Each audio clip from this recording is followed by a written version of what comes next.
नमस्कार। श्री राधे कृष्ण ज्योतिष केंद्र में आप सभी का स्वागत है। मैं करुणा शर्मा। क्या आप लगातार हर तरह की समस्याओं से घिरे हुए हैं? आपके सिर पे कर्जा हो रहा है, आपको कोई सफलता नहीं मिल रही है, क्या आपके हर काम में रुकावट आ रही है? तो इसके पीछे क्या कारण है, इसके बारे में आज आपको बताऊंगी। इससे पहले आप सभी से निवेदन है कि अगर किसी ने मेरा YouTube चैनल सब्सक्राइब नहीं किया है तो कृपया करके सब्सक्राइब कीजिए, लाइक कीजिए और बेल आइकन बटन जरूर दबाइए। क्या आप जानते हैं कि जब घर में ढेर सारी समस्याएं आती हैं, हमारे हर काम में बाधा आती है, कोई काम हमको लगता है कि होने जा रहा है और लास्ट मोमेंट पर वो हमारा कार्य नहीं होता, बच्चों की ब्याह शादी में रुकावटें आ रही हैं, घर में मिसकैरेज हो रहे हैं, मतलब बार बार स्त्रियों को गर्भाधान नहीं हो रहा है, गर्भ नहीं ठहर रहा है और बहुत लंबी बीमारी भी है, कर्जा चढ़ा हुआ है, खुशियां कम हैं, लड़ाई झगड़े घर में हर समय होते हैं, परिवार के लोग जब एक साथ बैठते हैं तो झगड़ा करने लगते हैं। तो इनके पीछे अगर ये संकेत आपके घर में हो रहे हैं या इसमें से कुछ भी हो रहे हैं, थोड़े भी हो रहे हैं, तो आप समझिए कि आपकी कुंडली में ये बहुत बड़ा पितृ दोष है। क्योंकि पितृ दोष के कारण गुरु जब कुंडली में खराब होते हैं, गुरु हमारे पितरों का कारक होता है, देवी देवताओं का कारक होता है, अगर वो खराब होता है तो इनके कारण हमारे सारी समस्याएं जीवन में आती हैं और खुशियां कम होने लगती हैं।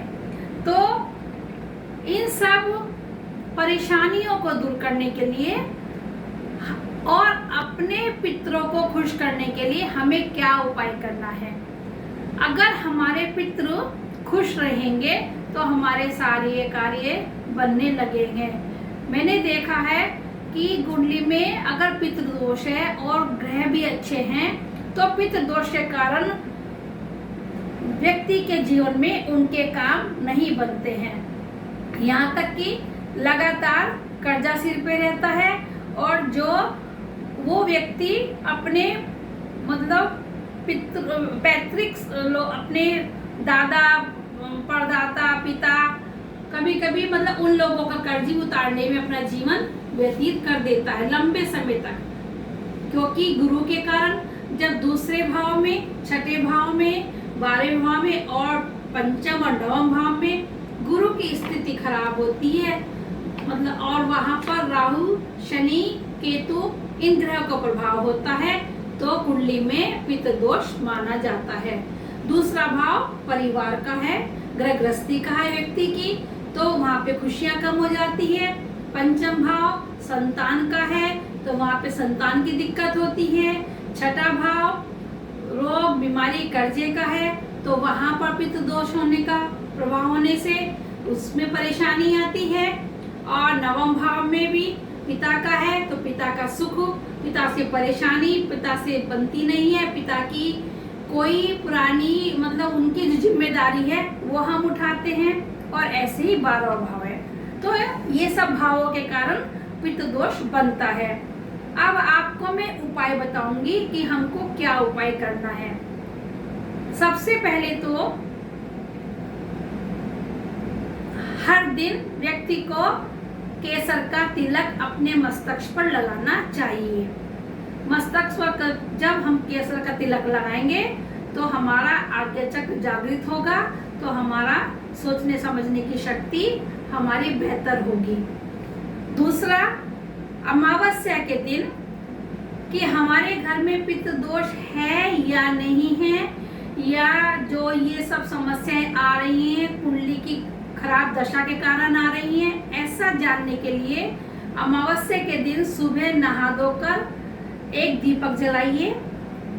तिल के तेल का दीपक होना चाहिए, वो उसको जलाएं या घी का भी जला सकते हैं। और ये दीपक अपनी किचन में जलाइए और वहाँ जलाकर पितरों को याद करते हुए, क्षमा याचना करते हुए और उनसे बोलिए कि आप हमसे खुश हैं या नहीं, ये जानने के लिए मैं ये दीपक प्रज्वलित कर रही हूँ या कर रहा हूँ। तो आप वो दीपक जलाइए।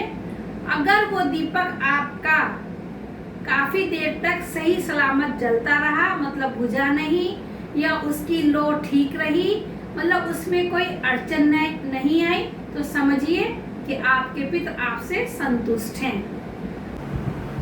अगर आपका दीपक ठीक प्रकार से जल रहा है तो समझिए आपके पितर आपसे खुश हैं। अगर घर में ये सब समस्याएं आई हैं तो पूजा पाठ में भी बहुत ज़्यादा विघ्न बाधा आती है। डेली रूटीन की पूजा में या विशेष पूजा में दीपक हमारा ठीक प्रकार से नहीं जलेगा, उसमें भी अड़चन आएगी। कहा जाता है कि जब पितर रुष्ट होते हैं तो वो घर के बाहर होते हैं खड़े हुए, और इससे देवी देवता भी घर में प्रवेश नहीं करते हैं। तो उस समय भी हमें समझना चाहिए, अगर पूजा करते समय हमारा दीपक सही प्रकार से घी है, उसमें बाती भी ठीक है, उसके बावजूद भी बुझ गया है या किसी कारणवश जल नहीं रहा है, लगातार बत्ती टेढ़ी मेढ़ी हो गई है, तो वो सब चीज़ें हमको देखनी चाहिए। तो समझना चाहिए कि कुछ व्यवधान जरूर आया है। घर में पीपल नहीं उगना चाहिए। अगर घर की दीवारों में पीपल उग रहा है तो वो पीपल हमको वहाँ से हटा देना चाहिए।